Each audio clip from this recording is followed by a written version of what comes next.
तो भी भगवान के सामने इतना जरूर कहना, प्रभु मेरे हाथों को ऐसा बना कर रखना कि मैं ये दान, ये धर्म, ये पुण्य करता रहूं, और तेरे हाथ की छाया मेरे सिर पर ऐसी बनाकर रखना कि मेरा भंडार भरा रहेगा, तो मैं दोनों हाथों से ये लुटाता चलूं।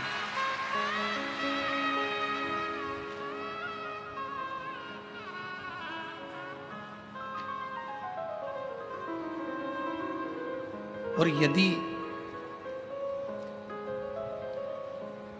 मुझ में अगर तुमने ये दे दिया, मुझ में अगर ये कह दिया कि नहीं ये मेरा है और मैं लुटा रहा हूँ, या मैं कर रहा हूँ, या मैं देने वाला हूँ, या मैं लेने वाला हूँ, तो ये ठीक नहीं, ये श्रेष्ठ नहीं, ये अहंकार की निशानी।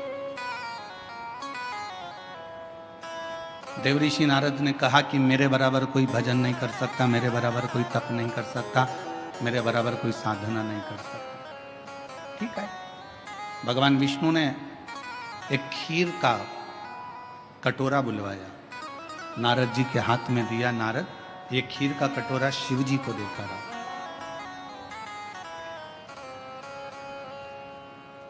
अब नारद जी से कहा कि शिव देवाधिदेव महादेव जी के पास में ये खीर का कटोरा लेकर जाओ, परंतु इसकी खीर एक बूंद भी नीचे नहीं गिरना चाहिए,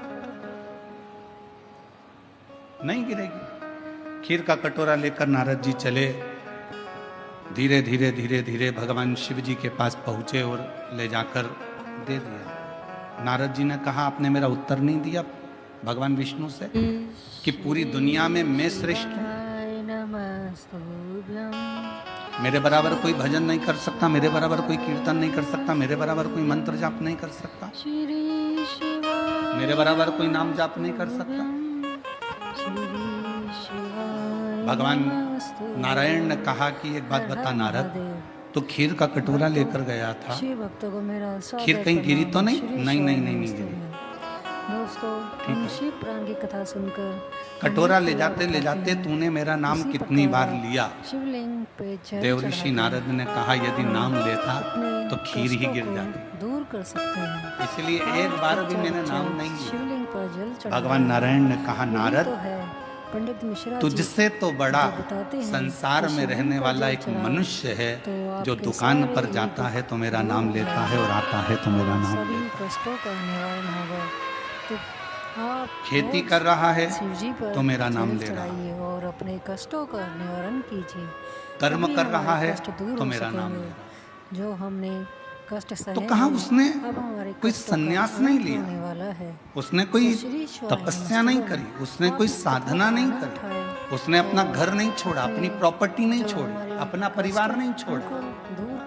भगवान नारायण ने कहा नारद पूरी लिस्ट उठाकर देखना, जिन्होंने घर छोड़ा उनको परमात्मा बहुत मुश्किल से मिला।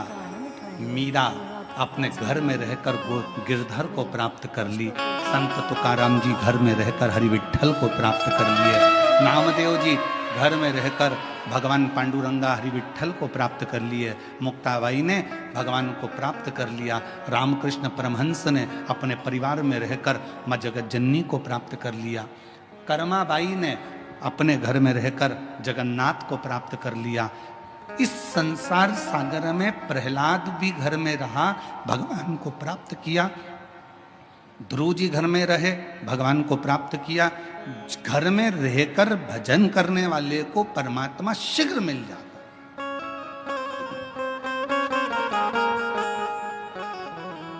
अब तुम्हें भटकना नहीं। और फिर निवेदन करूं मेरी बेजापुर की जीजियों से और मेरे जीजाओं से, मेरी बेटियों से, बेटाओं से, मेरी माताओं से, मेरे पिता तुल्य भाऊ से निवेदन करता हूं, कोई तुमसे कह दे कि तुम अपना घर छोड़ दो, बिल्कुल मना कर देना, मैं नहीं छोड़ सकती। कोई को तुमसे कह दे तीर्थ में जाकर बैठ जाओ, हाथ जोड़कर कहना मेरे बस की बात नहीं है, मैं तो घर में रहकर भगवान को एक लोटा जल चढ़ा लूंगी और मेरा बाबा मेरे पर कृपा कर देगा, बस इससे ज्यादा कुछ नहीं। घर में अगर बुजुर्ग माता पिता हैं, आप उनकी सेवा करो, मेरा शिव कृपा करेगा। महाराष्ट्र की भूमि पर भगवान पांडुरंगा हरि विठ्ठल का स्वरूप ये बताता है कि पौंडलिक ने अपने माँ बाप की सेवा करी और भगवान हरि विट्ठल ने आकर दर्शन दिए। आप अपने माता पिता की सेवा करो, परमात्मा आपके सामने होंगे। भूखे को भोजन, प्यासे को पानी, जय बाबा बर्फानी। आप सेवा करिए, कोई भूखा है भोजन कराओ, प्यासा है पानी पिलाओ, किसी को औषधि की जरूरत है आप उसका चिकित्सा कराओ, किसी को एजुकेशन की जरूरत है आप उसको एजुकेशन कराओ, उसका फल मिले।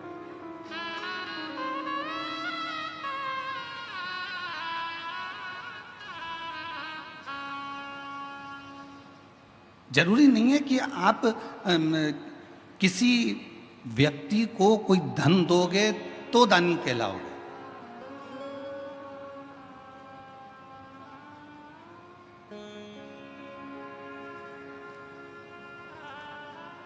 किसी व्यक्ति को कोई धन प्रदान करोगे तो दानी कहलाओगे, वो जरूरी नहीं है।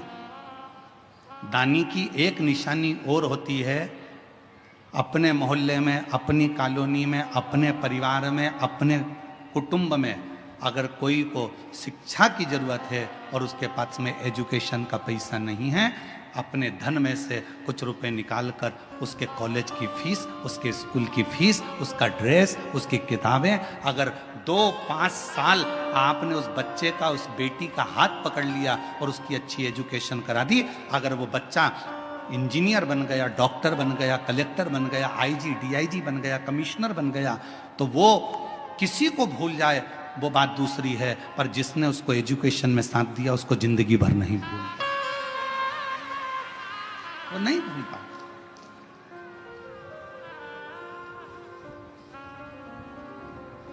और हम अपनी व्यासपीठ से कई बार कह चुके, हमारे पास में हमारे माता पिता, हमारे पिताजी चने का ठेला लगाते थे, नहीं था धन। हम 5 भाई बहन का परिवार, पिताजी चने का ठेला लगाते, उसमें भी उनकी आंखों में मोतियाबिंद हो गया था, दिखता नहीं था, ठेला खड्डे में निकल जाता था तो पूरा चना जमीन पे ढुल जाता था। हमारी माँ दौड़ कर जाती थी, चने का पूरा ठेला बीनती, वापिस रखती, घर पर लाकर उसको फिर छांटती, फिर ठेले पर रखती, फिर वो बिकने के लिए जाती। एजुकेशन करने के लिए पैसा नहीं था, पर हमारे एक अग्रवाल परिवार में एक हमारे मित्र थे, रितेश अग्रवाल शामू, उसके कपड़े पहनकर हम स्कूल चले जाते थे। उनकी किताबों से हमने अध्ययन किया, तब जाकर कॉलेज तक पहुंचे। और सब कुछ भूल जाएं, पर जिसने हमारी एजुकेशन के समय पर साथ दिया, नहीं था पढ़ने के लिए किताबें, नहीं था खाने के लिए अन्न, पर जो साथ उस समय पर दिया वो आज तक याद आती है कि उन्होंने हमको पढ़ाई तो करवाई, विद्या अध्ययन तो करवाए, एक एजुकेशन। और हम फिर कहेंगे, आप अपनी बेटी को दहेज देते हो, कितना देते हो, हमें उससे मतलब नहीं है। आप अपनी बेटी को कितना दहेज दे रहे हो, गाड़ी दे रहे हो, बंगला दे रहे हो, क्या दे रहे हो, हमें उससे मतलब नहीं है। पर शिव महापुराण की कथा में हिमालय राज ने अपनी बेटी पार्वती का कन्यादान में कोई दहेज नहीं दिया था। शिव जी के विवाह के समय पर कन्यादान में क्या हिमालय राज्य के पास में गाड़ी नहीं थी, बंगला नहीं था, घोड़े नहीं थे, हाथी नहीं थे, अंबर नहीं थे, पीतांबर नहीं थे, सोना चांदी नहीं था, हीरे रतन नहीं थे, सब कुछ था। हिमालय राज ने अपनी बेटी के कन्यादान में अगर कुछ दिया था तो अपनी बेटी को अच्छी शिक्षा देकर भेजा था, और शिक्षा से बड़ा कोई कन्यादान नहीं हो सकता। एजुकेशन से बड़ा कोई दान नहीं दुनिया में, शिक्षा से बड़ा कोई दान नहीं है। आप अपनी बेटी को भले कुछ दो चाहे मत दो, पर उसकी अच्छी शिक्षा कराइए। बेटी को पढ़ना है, पढ़ाई करवाइए। मम्मी मुझे 12th करना है, मुझे इस सब्जेक्ट से करना है, कर बेटा। मम्मी मुझे कॉलेज करना है, कर बेटा। पर इतना मेरी बेटियों से भी निवेदन है, खूब तुम्हारे माँ बाप तुम्हें अच्छी एजुकेशन कराएंगे, तुम्हारे माता पिता तुम्हें पढ़ाएंगे, बस बेटियों से इतना सा निवेदन है, एजुकेशन करते करते तुम अपनी बुद्धि को मत फेर लेना, अपने कन्यादान का मौका अपने माँ बाप को जरूर देना, इतना याद रखना। एजुकेशन कराएं माता पिता अपनी बेटी को, क्योंकि कन्यादान से बड़ा दान है विद्या का दान, शिक्षा का दान।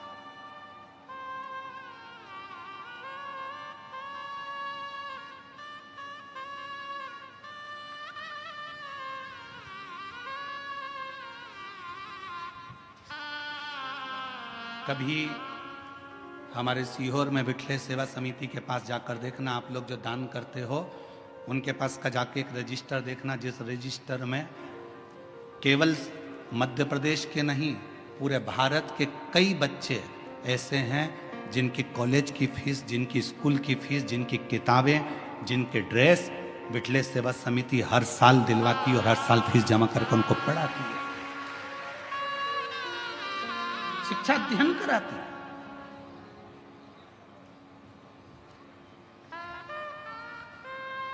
विद्या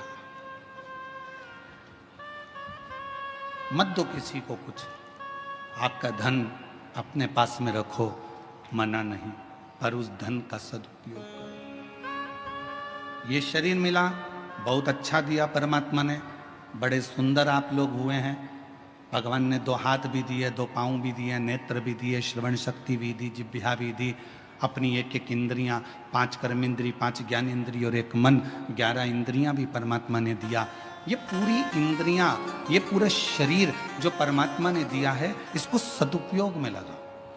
व्हाट्सएप चलाते चलाते, फेसबुक चलाते चलाते किसी की निंदा भी लिखी आ जाए तो उस पर कोई कमेंट्स नहीं, नो कमेंट्स, कोई कमेंट्स नहीं। हमने विद्या अध्ययन करी है, हमें भगवान की विद्या, हमने शिक्षा ग्रहण करी है। हमारी शिक्षा में ये नहीं सिखाया जाता कि कोई फेसबुक पर किसी की बुराई करे और तुम उसमें कमेंट्स करो, ये हमारी शिक्षा नहीं बताती। हमारी शिक्षा तो ये बताती है कि जहाँ कोई अच्छा व्यक्ति चल रहा हो उसके पथ के पीछे चलो तो अपन भी मंजिल तक पहुंच जाते हैं। ये हमारी शिक्षा कहती है, ये हमारी विद्या कहती है।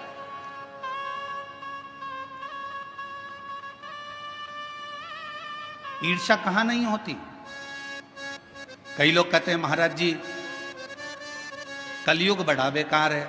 हमने कहा कलयुग से अच्छा तो कुछ भी नहीं है। कई लोग कहते हैं कलयुग बड़ा बेकार है। हमने पूछा कलयुग में क्या हो गया? इतने गंदे लोग दिन भर एक दूसरे को गालियां बकते, अपशब्द कहते, ताना देते, दिन भर जलते, ईर्ष्या रखते। हमने कहा ठीक है, अब तो ये तो तुमने कह दिया कलयुग में हुआ, अब सतयुग का निकालो।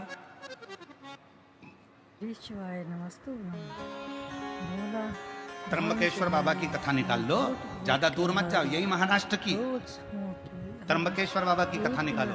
गौतम ऋषि अपने आश्रम में रहते थे, कुछ ऋषि आ गए, उन ऋषियों को रख लिया, उन ब्राह्मण संतों को रख लिया और वो संत वहां रहने लगे। रहते रहते गौतम ऋषि के जब पूरे नगर में देखा कि इसका तो इतना वर्चस्व है, लोग इसे इतना मानते हैं, लोग इसे इतना पूछते हैं, तो अंदर से ईर्ष्या जाग गई उनको और उन्होंने अपनी विद्या से एक गाय को उत्पन्न कर लिया। इतनी किंकांग गाय, उसकी हड्डियां दिख रही थी एकदम दुबली पतली, और गाय से कहा कि तू हम निकल कर जाएं, उसके बाद में गौतम ऋषि के आश्रम में तू मर जाना, तेरे प्राण छूट जाए गौतम ऋषि के आश्रम में। जैसे ही वो संत निकल कर गए, गौतम ऋषि के आश्रम में वो गाय मर गई। गौतम ऋषि के आश्रम में गाय मरी, उन्होंने वापिस लौट कर आए और गौतम ऋषि पर गौ हत्या का दोष लगा दिया। गौतम बाबा पर गौ हत्या का दोष लगा। गौतम बाबा को जगह जगह भटकना पड़ा।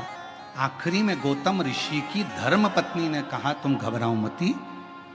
ब्रह्मा विष्णु और महेश की आराधना करी, तब वो त्र्यंबकेश्वर के रूप में मेरे देव अधिदेव महादेव आकर बैठे और वहां गौतम ऋषि को गौ हत्या के दोष से मुक्त किया। अब ये कथा कोई, लोग कहते हैं कलयुग बेकार था, सतयुग उठाकर देख लो। लोग कहते हैं कि कलयुग बेकार था, हम कहते हैं त्रेता उठाकर देख लो। मेरे राम जी महाराज की धर्म पत्नी ने अग्नि परीक्षा माता जानकी जी ने दे दी, उसके बाद भी उनको नहीं छोड़ा गया। अब शब्द कहने वाले कहते रहे, अब वो जाने दो। द्वापर उठाकर देख लो, भगवान कृष्ण के जीवन की लीला। भगवान कृष्ण को किसी ने भगोड़ा कह दिया, किसी ने कुछ कह दिया, किसी ने माखन चोर कह दिया, उनको शब्द के शब्द सुनना पड़े। जरा विचार करिए कि ये कलयुग है, पर इतना याद रखना कि दुनिया के लोग कहते हैं कलयुग बेकार था। शिव महापुराण की कथा कहती है ऐसा कोई युग नहीं जिस युग में निंदा करने वाले पैदा नहीं हुए, अपशब्द कहने वाले पैदा नहीं हुए, आड़ा टेढ़ा बोलने वाले पैदा नहीं हुए, गाली देने वाले पैदा नहीं हुए। हर युग में हुए, बस अंतर इतना है उस युग में तुम पैदा नहीं हुए थे, इसलिए तुमको मालूम नहीं है।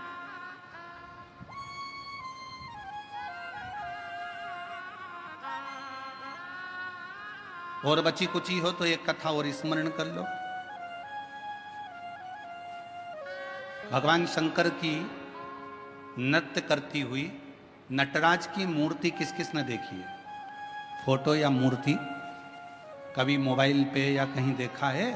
हाथ तो उठाओ जरा, सबने देखा है, रख लो।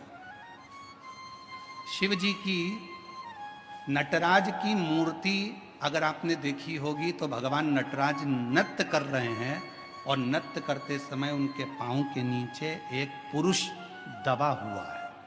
देखा है? जम के तो बोलो, सबने देखा है? आवाज नहीं आई, जम के बोलो जरा। देखा है ना? एक पुरुष जमीन पर लेटा है और भगवान शंकर उस पर नृत्य कर रहे हैं। अब लोग क्या कहेंगे कि भगवान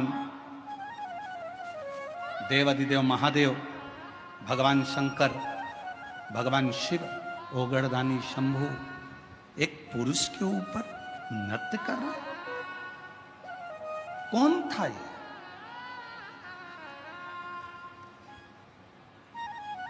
शिव महापुराण की कथा ने कहा, कुछ ऋषियों में भगवान विष्णु और भगवान शिव में कौन बड़ा है उसके लिए विवाद छिड़ गया। और विवाद छिड़ा तो इतना छिड़ा कि वो आपस में लड़ पड़े, खूब लड़े।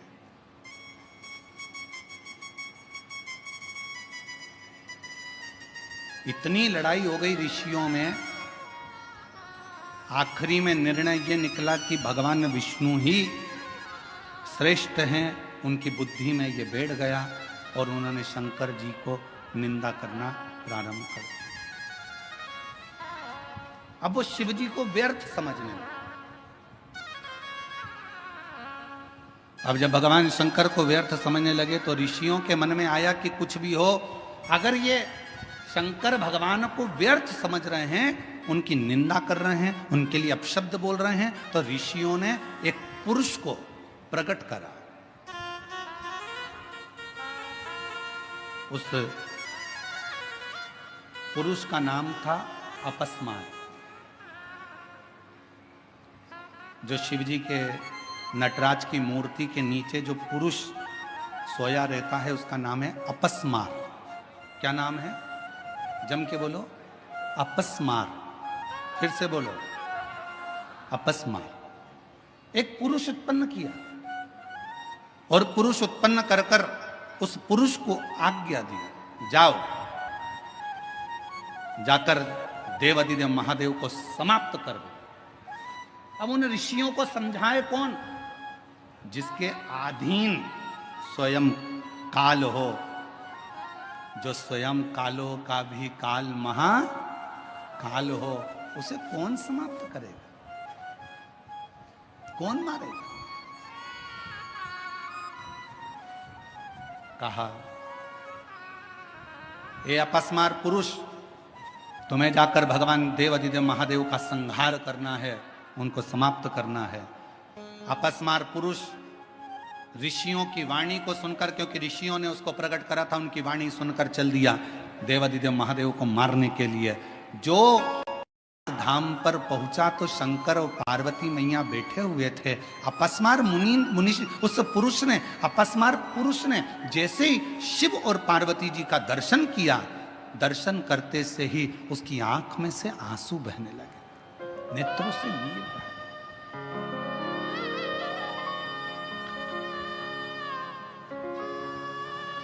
शिव जी का ध्यान चले गया और भगवान शंकर का ध्यान गया।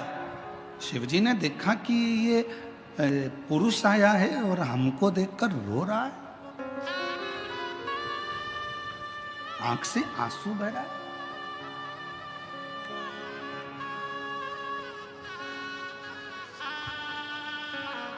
शिव जी ने ध्यान लगाकर देखा कि ये है कौन। शंकर भगवान ने जो ध्यान लगाया तो पार्वती से कहा, पार्वती, भगवान विष्णु और मुझ में भेद करा ऋषियों ने और भगवान नारायण को श्रेष्ठ मानकर मेरे लिए अपशब्द कहकर मुझे मारने के लिए इस अपस्मार पुरुष को भेजा गया। इस पुरुष को मेरे पास भेजा गया। मार दो। पार्वती जी कहती हैं पर ये रो क्यों रहा? शिव जी ने कहा पार्वती तेरा और मेरा दर्शन किया तो इसके मन में श्रद्धा उत्पन्न हो, रो रहा कि मुझे मारने के लिए भेजा है, अब मैं मारूं तो कैसे? मुझे मैं मारूं तो कैसे मारूं? विचार किया। फिर शिवजी ने ध्यान लगाया कि शरण में आया है, मुझे देखकर अंदर श्रद्धा उत्पन्न हुई है, भले इसको मेरे को मारने के लिए भेजा पर मेरा फर्ज है इसका कल्याण करना। शिवजी ने नृत्य करना प्रारंभ कर दिया और शंकर भगवान ने जो नाचना प्रारंभ करा, वो अपस्मार पुरुष ने देखा कि मैं क्या करूं। अगर जब हम भगवान का दर्शन कर लेते हैं, स्मरण कर लेते हैं, तो हमारी चित्त वृत्ति में बैठ जाता है कि मैं भगवान के चरण पकड़ लूं। नृत्य करते समय जैसे ही भगवान ने अपना एक पांव ऊपर करा, उसी समय पर अपस्मार पुरुष ने शिवजी का चरण पकड़ना चाहा। शिवजी का चरण छुआ, जमीन पर सो गया। भगवान शंकर उसी पर नृत्य करते रहे और उसके अंत में प्राण छूट गए। क्यों? क्योंकि शिव पुराण की कथा कहती है उस अपस्मार पुरुष ने भगवान के चरणों को पाना था और शिव के चरणों में ही प्राण त्यागना थे। ये विचार, ये विचार। और हम तो बाबा के भरोसे चलते हैं, हम तो बाबा के भरोसे चलते हैं। ये दुनिया वाले जलते हैं, ये दुनिया वाले जलते हैं, हम तो बाबा के भरोसे चलते हैं, डमरू वाले के भरोसे चलते हैं, ओ घड़दानी के भरोसे चलते हैं, काशी वाले के भरोसे चलते हैं। उस अपस्मार पुरुष जमीन पर सो गया और भगवान शिव के चरण के प्रहार से आखिरी में उसके प्राण छूटे।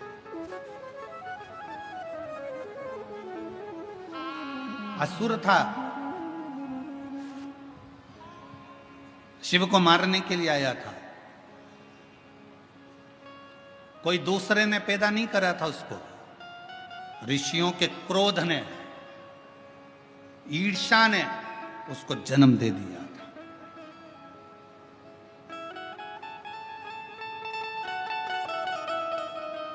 और ये क्रोध, ये ईर्ष्या, ये तर्क वितर्क, ये सब हमारी शिव पुराण की कथा कहती है, इससे थोड़ा दूर हटते चले जाओ। दूर। कितना संत तुकाराम जी को तो कितना सुनना पड़ा था, संत नामदेव जी को कितना सुनना पड़ा था, मीराबाई को कितना सुनना पड़ा था, कर्माबाई को कितना सुनना पड़ा था, मुक्ताई को कितना सुनना पड़ा था, संत ज्ञानेश्वर बाबा को कितना सुनना पड़ा था। ये कहेंगे, तर्क देने वाले कुछ भी तर्क देंगे, पर किसी से कोई बहस नहीं करना चाहिए। हम शिव पुराण तो यहां तक कहती है, अगर कोई तुमसे कहे, अगर मान लो कोई तुमसे कहे कि हाथी हवा में उड़ता है, तो तुम कह दो हां बिल्कुल सही बात है। बहस मत करो कि हाथी हवा में उड़ ही नहीं सकता। घोर कलयुग चल रहा है, कलयुग में अगर कोई तुमसे कहे कि हाथी हवा में उड़ता है, तो तुम कहो बिल्कुल सही बोल रहे हो। कल हमारे घर के बाहर तार पे टंगा था, हमने खुद देखा। आज के जमाने में बहस नहीं करी जाती, बहस को समाप्त करा जाता। कोई तुमसे कहे हाथी उड़ता है, बिल्कुल सही है, कल हमारे घर के बाहर तार पे से निकल कर जा रहा था, ऐसा कूद रहा था, हमने खुद अपनी आंखों से देखा। अगर तुम कह दो नहीं साहब हाथी तो हवा में उड़ता ही नहीं है, नहीं साहब हवा में उड़ ही नहीं सकता है, तो उसको बहस करना पड़ेगी, समझाना पड़ेगा। आज के व्यक्ति को समझाना सबसे कठिन काम। ज्ञानी को समझाया जा सकता है, अज्ञानी को समझाया जा सकता है, पर जिसके अंदर अभिमान भरा होता है उसको समझाना दुनिया का सबसे कठिन काम। ज्ञानी को समझाना सरल है, अज्ञानी को समझाना सरल है, पर अभिमानी को समझाना कठिन है। इसलिए कोई तुमसे कहे हवा में हाथी उड़ता है, तो क्या कहोगे? उड़ता।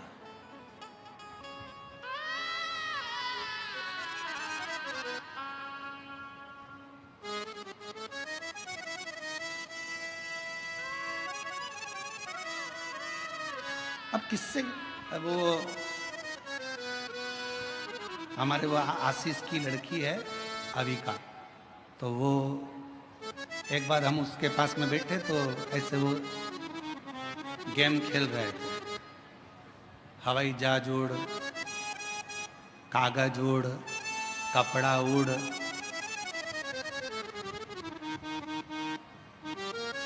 वो भी उड़ा रही थी। अब उड़ाते उड़ाते हमने कह दिया कि चप्पल उड़, तो उसने भी कह दिया बड़े पापा उड़। तो हमने कहा तुम तो आउट हो गई। कहने काय को आउट हो गई? चप्पल भी उड़ती है। हमने कहा कैसे उड़ती है? वो गई बाहर से चप्पल उठा लाई, जो फेंका यहां से वहां, देखो पापा उड़ी की नहीं उड़ी? हमने कहा उड़ गई। अब ज्ञानी को समझाओ, अज्ञानी को समझाओ, पर शास्त्र कहता है आज का जमाना कोई बहस करने का नहीं है, आज का जमाना बहस का नहीं, आज का जमाना तो बस भजन करने का है। मौन रहो, स्थिर रहो और भजन, चित्त स्थिर।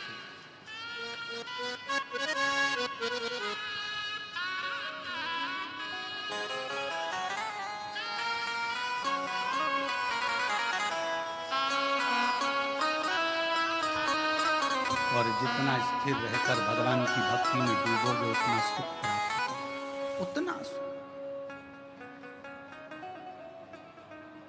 जिस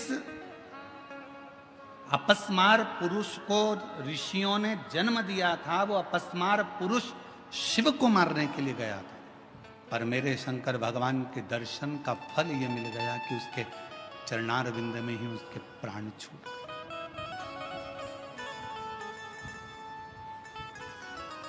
एक दर्शन का सुख है।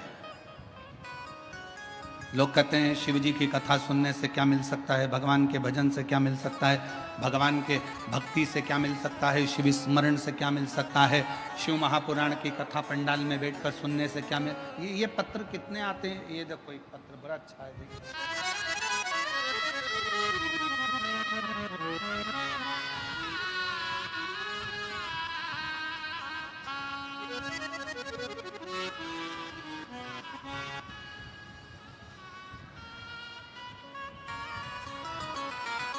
मेरा नाम श्रीमती सविता सदाशिव चंद्र है।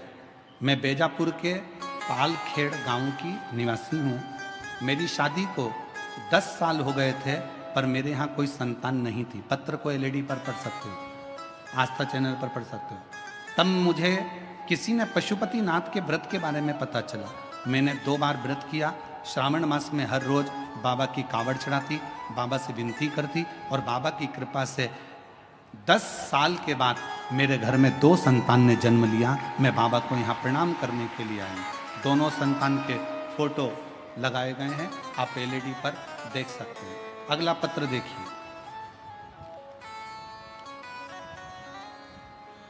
मैं सविता अप्पा साहेब दारुंटे, गांव हनुमंत गांव, तहसील बेजापुर, जिला छत्रपति संभाजीनगर। मेरा मोबाइल नंबर ये है। मेरी शादी को 19 साल हो गए थे, फिर भी 19 साल में कोई संतान नहीं थी। अस्पताल में डॉक्टरों की सलाह ली, पर मुझे समाधान नहीं मिला। फिर डॉक्टरों ने 2017 में टेस्ट बेबी भी कराया, पर उससे भी मुझे औलाद नहीं हुई। एक दिन आस्था चैनल पर मैंने मेरे परिवार के मुख से सुनी हुई शिव महापुराण की कथा बताई तो हमने सुनना प्रारंभ करी। सफेद आंकड़े की जड़ को बांधा।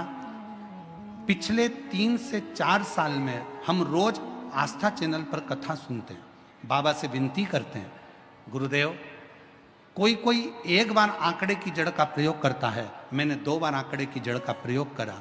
बार बार भगवान शिव के पशुपति व्रत करे और बाबा की कृपा से 19 साल के बाद 25 मई 2025 को मुझे 2 बेटों ने जन्म लिया। मैं बाबा को प्रणाम करने के लिए आई हूं। अगला पत्र देखिए।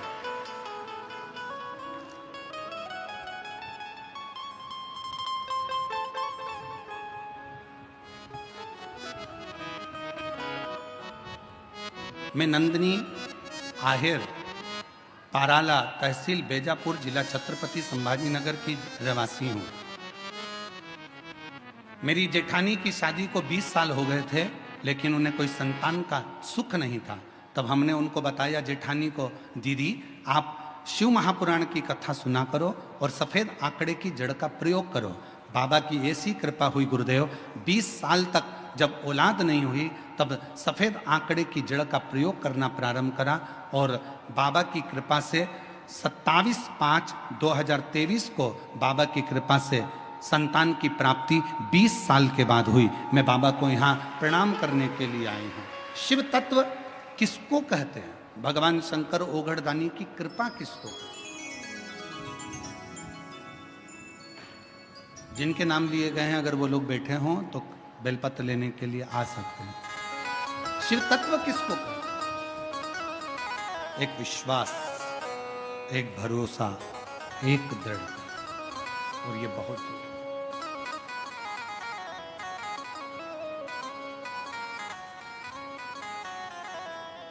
जो जैसी भावना लाया वो वैसा ही फल पाया, नहीं खाली उसे लौटाया वो मन ही मन हर्षाया। जो जैसी भावना लाया वो वैसा ही फल पाया, नहीं खाली उसे लौटाया वो मन ही मन हर्षाया। और कर दिया मारा माल काशी वाले ने, लुटा दिया भंडार काशी वाले ने। कर दिया मारा माल काशी वाले ने, लुटा दिया भंडार काशी वाले ने।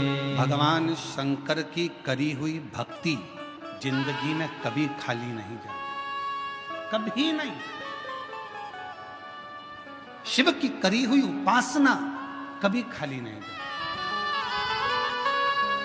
जो जैसी भावना लाया वो वैसा ही फल पाया, नहीं खाली उसे लौटाया वो मन ही मन हर्षाया। और कर दिया 20 साल के बाद हुआ है। एक बार जोरदार ताली बजाएं। लुटा दिया भंडार काशी वाले ने, लुटा दिया भंडार काशी वाले ने। कर दिया माला माल काशी वाले ने। जो जैसी भावना लाया वो वैसा ही फल पाया, नहीं खाली उसे लौटाया वो मन ही मन हर्षाया। और कर दिया मारा माल काशी वाले ने, लुटा दिया भंडार काशी वाले ने। अवस्था में एक बार भी शिव की आराधना करिए। यहां जितने लोग शिव महापुराण की कथा में बैठे हैं, मैं भगवान देवादिदेव महादेव की इस पुराण पर पूर्ण भरोसा कर कर कह सकता हूं कि आपके माता पिता ने, आपके घर के बुजुर्गों ने जरूर शिव जी की आराधना करी होगी और उन्हीं की कृपा से आप यहाँ शिव महापुराण की कथा में। और यदि आपके घर में भगवान देवादिदेव महादेव ने जमीन दी, जायदाद दी, पत्नी दी, बच्चे दिए, परिवार दिया, अच्छा घर दिया, कुटुंब दिया, तो समझ लेना तुम्हारे माता पिता में से किसी न किसी ने शंकर की आराधना, शिव का मंदिर या शिवालय या शंकर के कोई भक्त जाते हो तो उनको पानी पिलाया हो, भोजन कराया हो, उसका फल इतना रहता है कि घर में से भंडार कभी खाली नहीं होता है, बढ़ता। आज हम संचेती परिवार को बहुत बहुत धन्यवाद देते हैं, श्री जीवनलाल जी को, श्री रविंद्र कुमार जी को, श्री विशाल जी को। ये शिव की उदारता है और हम विशाल जी को बहुत साधुवाद देते हैं कि ये भगवान शंकर की बड़ी करुणा कृपा।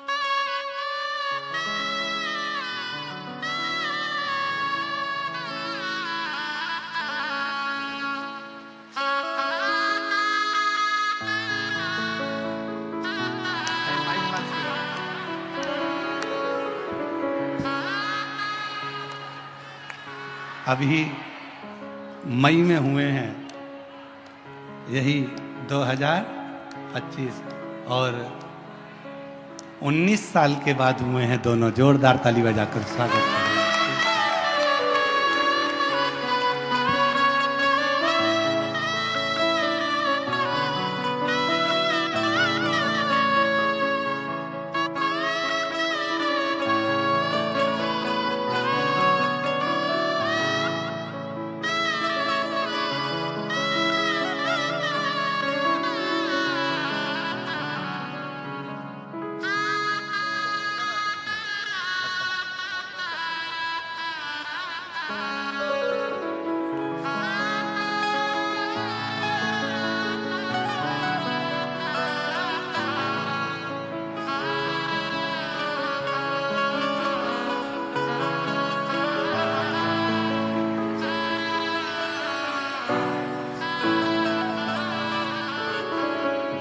जैसी भावना वो वैसा ही फल पाया, नहीं खाली उसे लौटाया, वो मन ही मन हर्षाया, और कर दिया माला माल काशी वाले, लुटा दिया भंडार काशी वाले। ये कथा करते करते तो हमको ऐसा लगता है कि भारत सरकार थोड़े दिन में हमारे पास में पत्र भेजेगी कि तुम वंश की वृद्धि कराते जा रहे हो, हम रोकने का काम कर रहे हैं और तुम 2 बार पशुपति व्रत, 2 बार सफेद आंकड़े की जड़,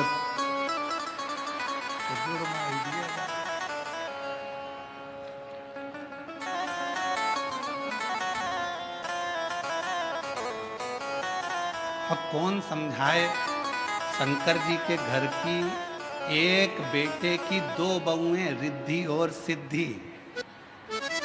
उनके घर में 2 बेटे हैं शुभ और लाभ, उनके 2 पोते हैं अमोद और प्रमोद। शिव जी के 2 पुत्र श्री गणेश और कार्तिकेय, तो उसके यहाँ भी 2 का क्रम चलता आ रहा है, इसलिए वो अपने भक्तों को जरा छप्पर फाड़ कर देता है। देवता देते हैं पल्ला झाड़ कर और महादेव देता है छप्पर वो शिव है, ओगड़ी शंभू। अभी इसमें बहुत अगर हम आपको अगर ये पत्र दे नीचे और आप अगर छाटोगे तो इसमें बच्चों के पत्र इतने सारे हैं और उसमें सबसे ज्यादा है जुड़मा वाले।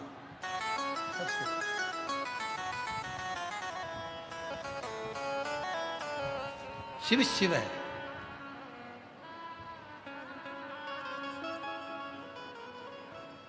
शंकर शंकर, ओगड़दानी ओगड़दानी।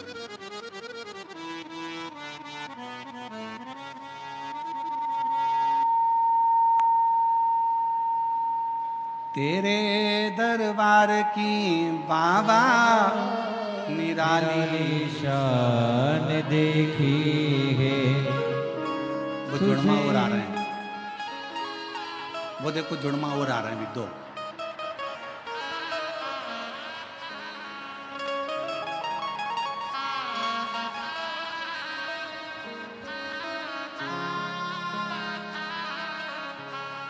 तेरे दरबार की बाबा निराली शान देखी है। तुझे देते नहीं देखा, पर झोली भरी देखी है। मुख दुनिया मोड़ेगी बाबा, तू मुखड़ा ना मोड़। मेरी दुनिया मोड़ेगी बाबा, तू मुखड़ा ना मोड़। मेरी लगी परीनो बाबा, तू बेना हो। शिव कथा कर रही। हम श्री विशाल जी संचेती जी को, उनके श्री जीवनलाल जी को, श्री रविंद्र कुमार जी संचेती जी को बहुत धन्यवाद देते हैं कि आपने अपने पूर्वजों के उद्धार के लिए, अपने दादा परदादा के उद्धार के लिए एक शिव महापुराण की कथा कर कर पूरे कुल को।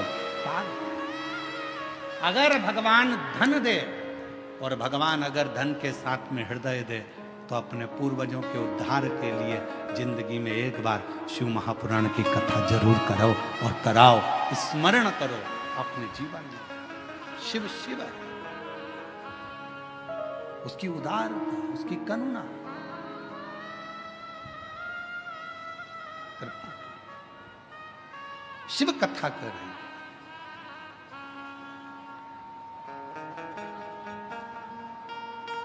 तारकासुर, जिस तारकासुर के 3 बेटे हैं, तारकाक्ष, विनुमाली, कमलाक्ष की।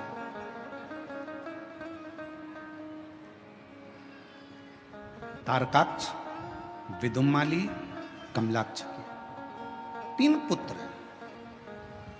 और जिस समय पर तारकासुर के प्राण छूटने का समय आया, तारकासुर को मारने का समय आया, षडानंद कार्तिकेय जी महाराज का जो प्रागट्य हुआ मां गंगा की 6 धार से, कृतिकाओं ने पालन करा तो नाम कार्तिकेय जिनका पड़ा। उन षडानंद कार्तिकेय जी को तारकासुर के संहार के लिए भेजा गया।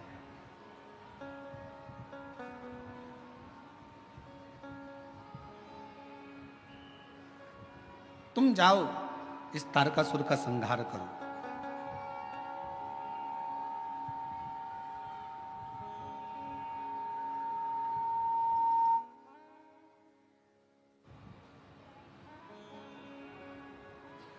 इस तारकासुर का संहार करिए।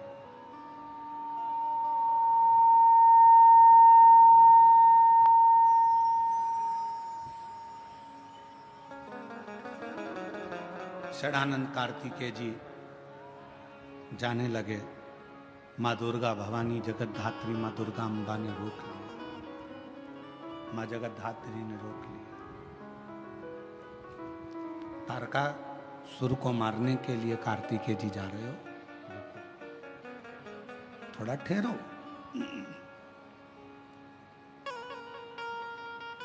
माँ अम्बा ने कहा कि तारकासुर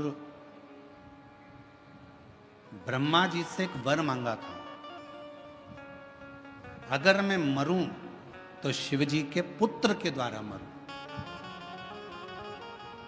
कार्तिकेय, तारकासुर तुम्हारे द्वारा मरेगा ये निश्चित है, पर बात ऐसी है कि तारकासुर ब्रह्मा जी को कष्ट दिया, सबको कष्ट दिया, पर तारकासुर ने कभी शंकर को कोई कष्ट नहीं दिया। और ये बात हम पहले भी कथा में कह सकें कि शिव जी का संसार में देवता हो, असुर हो, गंधर्व हो, साच हो, किन्नर हो, गंधर्व हो, तारकासुर जैसे कोई भी असुर हो, मेरे शंकर भगवान का दुनिया में कोई द्रोही नहीं है, शिव जी का कोई दुश्मन नहीं। शिव का कोई दुश्मन नहीं। और आपका और हमारा भी जगत में कोई दुश्मन नहीं है। ना हमारा कोई दुश्मन है, ना आपका कोई दुश्मन। दुश्मन कौन? आपका भी कोई दुश्मन नहीं है, हमारा भी कोई दुश्मन नहीं है। दुश्मन किस चीज का है? तो कहा दुश्मन अगर इकट्ठे होते हैं तो आपकी प्रतिष्ठा के दुश्मन एकत्रित होते हैं। आपका कोई दुश्मन नहीं है, पर आपकी जो प्रसिद्धि है, आपकी जो सिद्धि है, आपका जो पद है, आपका जो फैक्ट्री है, आपका जो व्यापार है, आपका जो व्यवसाय है, आपकी जो उन्नति है, बस दुश्मन उसको देखकर उत्पन्न होते हैं। बाकी का आपका और हमारा दुनिया में कोई दुश्मन नहीं। ना आपका कोई दुश्मन है, ना कोई दुश्मन है, ना आपका कोई दुश्मन है। दुनिया में कोई दुश्मन ना तुम्हारा है ना हमारा है। केवल प्रसिद्धि को देखकर, सिद्धि को देखकर, आपकी सिंहासन को, आपकी सत्ता को देखकर उसके दुश्मन।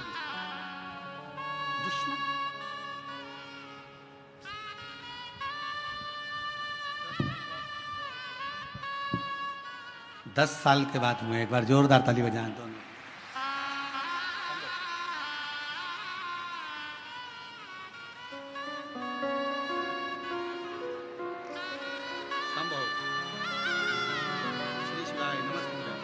प्रणाम करो, प्रणाम करो, आराम से।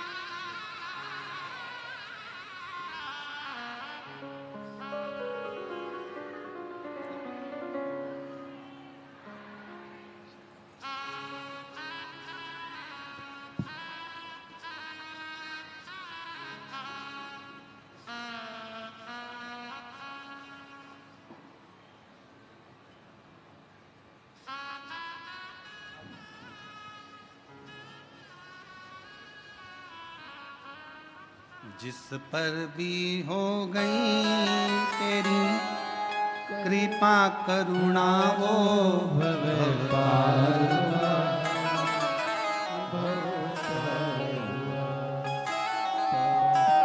हो चाहे जितना उसका भी बाबा उधार हुआ, उधार गिद्ध अजामिल गणिका जैसे तेरे मन को भाई जरा सी हम पर कर दो, जरा सी हम पर कर दो। तेरी कृपा का क्या है भरोसा कब किस पर हो जाए, जरा सी हम पर कर दो, जरा सी हम पर कर दो।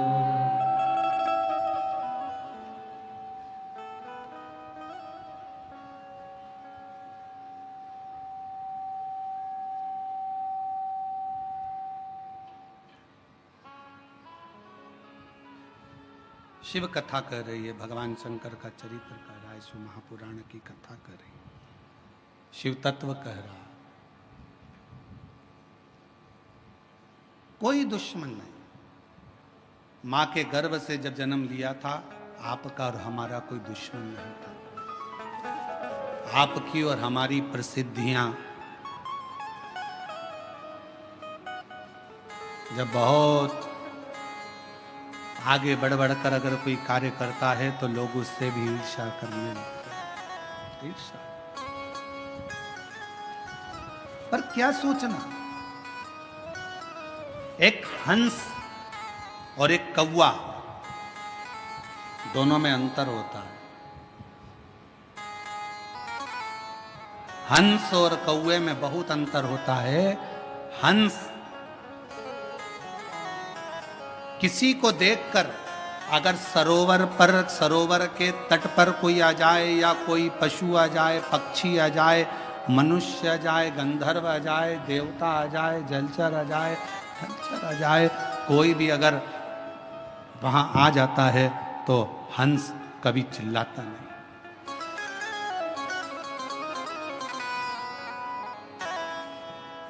हंस कभी नहीं चिल्लाएगा, आवाज नहीं करेगा।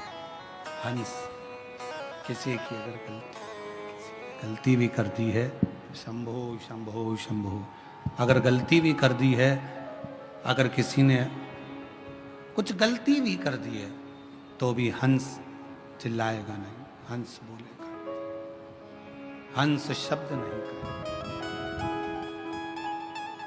क्योंकि वो हंस है। और कौवे का क्या काम है? कौवा, किसी ने कुछ करा और कौवे ने चिल्लाना प्रारंभ करा। दो तरह के मनुष्य होते हैं। एक हंस स्वभाव का होता है, किसी की बुराई देखकर भी उसकी बुराइयों को सामने नहीं कहता। इस शिव महापुराण की कथा में से ये सीख लो, बहू अगर गलती कर रही है तो उसको एकांत में ले जाकर समझाओ, बेटा तुमने ये गलती करी।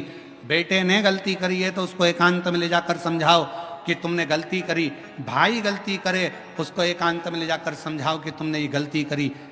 देवरानी, जेठानी कोई गलती करे तो एक दूसरे को एकांत में ले जाकर समझाया जाए कि तुमने ये गलती करी है। सबके सामने ना बहू को चिल्लाइए, सबके सामने ना सास को चिल्लाइए, सबके सामने ना भाई को चिल्लाइए, सबके सामने किसी को मत चिल्लाइए। क्यों? अगर आप आज अपनी बहू को सबके सामने चिल्लाकर बोलोगे तो वो बहू का सत्कार, सब किसी का पुतला ही तो मनुष्य है। अगर गलती नहीं करेगा तो फिर तो भगवान बन जाएगा। गलती हो रही है तो इंसान है, गलती नहीं कर रहा तो वो तो भगवान बन गया। और जगत में ऐसे बहुत सारे भगवान घूम रहे हैं, बहुत ऐसे।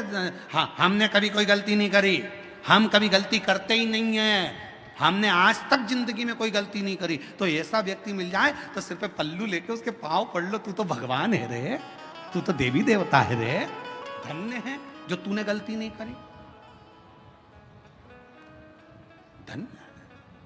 कल की कथा में था ये प्रसंग। कल की गलती हो रही है, मानव है, मनुष्य है, मानव का शरीर है, करेगा गलती। हंस और कौवे में एक अंतर है, हंस गलती को देखता है तो भी चुप रहकर एकांत में जाकर कह देता है कि तुमने ये गलती करी।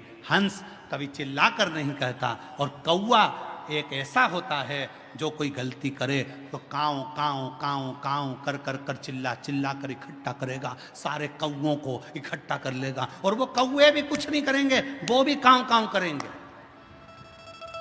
कौवे का काम है कि सबको इकट्ठा करना है, चिल्लाओ काऊ काऊ काऊ कर।